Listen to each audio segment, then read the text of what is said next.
Have you ever wondered if it is really wrong to be rich? Is money itself the problem, or is it what we do with it that defines us? This is a dilemma that has spanned centuries, cultures, and beliefs. From biblical times to the modern world, the relationship between wealth and morality has been a topic that has generated heated debate. Many have heard phrases like, "It is easier for a camel to pass through the eye of a needle than for a rich man to enter the kingdom of heaven." But does this idea sum up the entire biblical view of wealth? Is being rich in itself a sign of condemnation, or is there something deeper in the messages we find in the scriptures?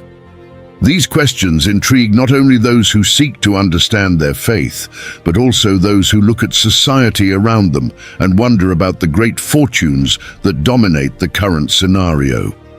If we look at figures like Solomon, David, or Job, men of great wealth and power who were also seen as blessed by God, it is hard to believe that possession of wealth is the problem. On the other hand, we find several warnings about the dangers of money and how much it can corrupt the spirit. So where is the balance? Is money just a neutral instrument, or does it carry a moral burden? Today, we are going to dive headfirst into this topic, uncovering what the Bible really says about wealth. It doesn't matter if you have read the Bible several times, or if you are just curious about what it has to say. This journey will take us down surprising paths, where wealth is seen in different ways, depending on the context, the intention, and the impact it has on the life of the person who has it and those around them. What the Bible teaches us is much more complex than a simple yes or no to the question, is it a sin to be rich? After all, what makes a rich person be seen in a good or bad light in biblical teachings? The answer, as we will see, lies in the choices each person makes with what they have.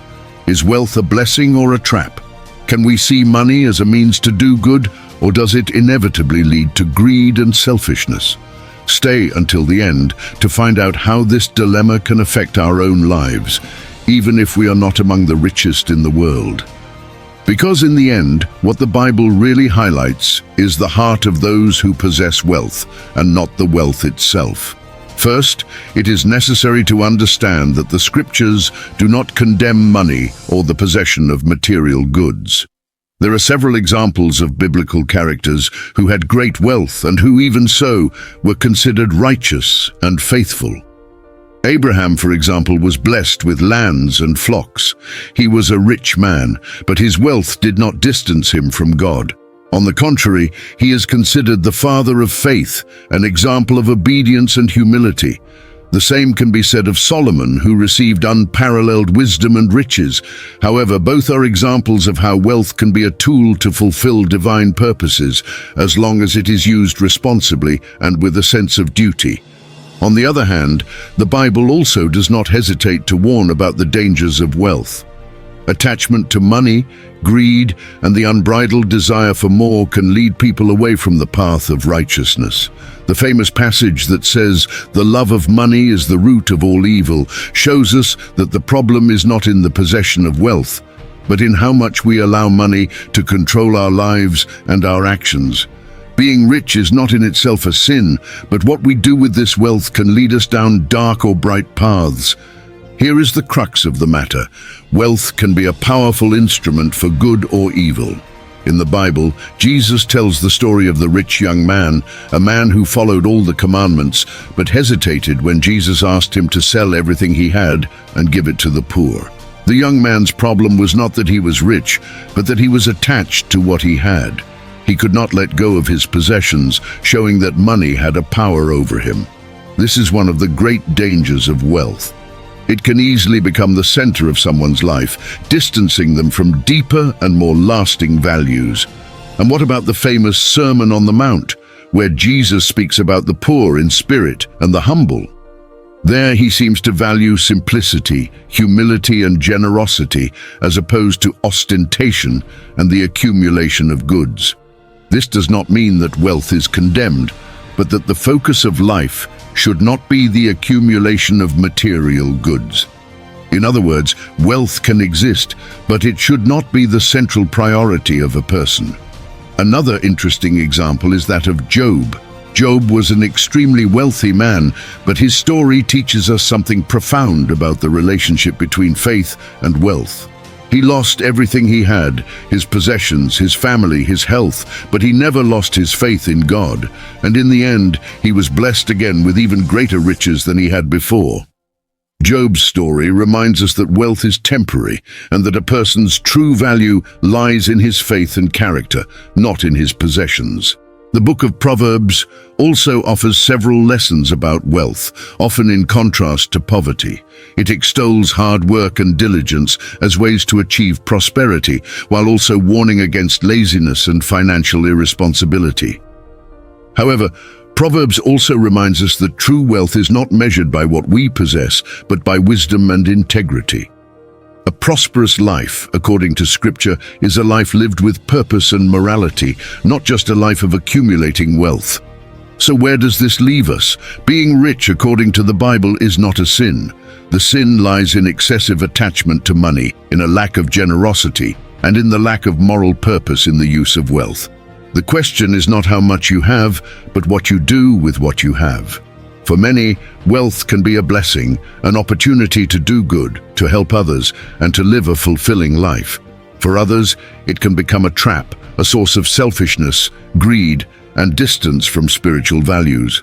The Bible invites us to reflect on our priorities and to put people and our values above material things. Being rich is not wrong, but being blind to the needs of others and the responsibilities that come with wealth can be a big mistake. Money, in the end, is a tool. It can build or destroy, depending on who wields it and how it is used. Another interesting point is that the Bible, in several passages, also emphasizes the value of charity. True wealth is often defined not by how much one accumulates, but by how much one shares. Jesus, on several occasions, praised those who, even though they had little, offered what they could to those in need. The parable of the poor widow, who gave away everything she had, is one of the clearest examples of this. For Jesus, the value of a gift was not measured by its quantity, but by the intention and sacrifice behind it.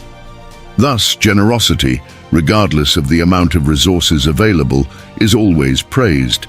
However, there is a fine line that separates true generosity from the act of donating just to be seen or gain prestige.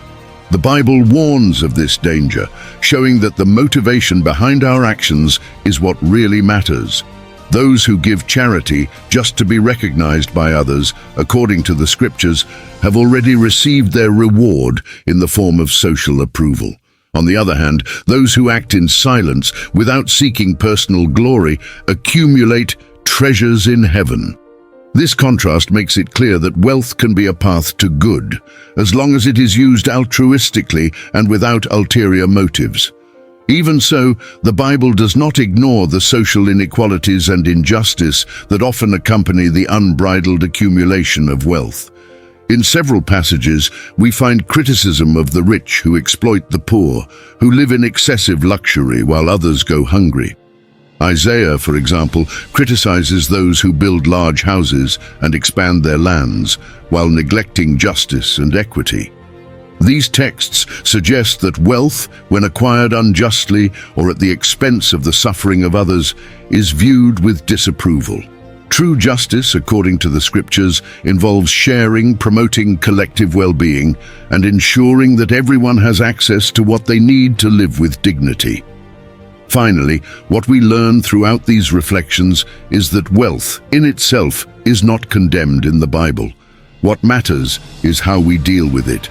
If we use it to promote good, help others, and live according to spiritual values, it can be a blessing. However, if we allow ourselves to be consumed by the desire to accumulate more and more, neglecting the impact this has on our spiritual lives and on others, it can easily turn into a curse. And in today's world, where wealth is often seen as an end in itself, this message becomes more relevant than ever. If you enjoyed this content, don't forget to subscribe to the channel for more videos like this. Leave a comment on what you think about the relationship between wealth and morality, and share this video with anyone you think would enjoy this reflection. See you in the next video.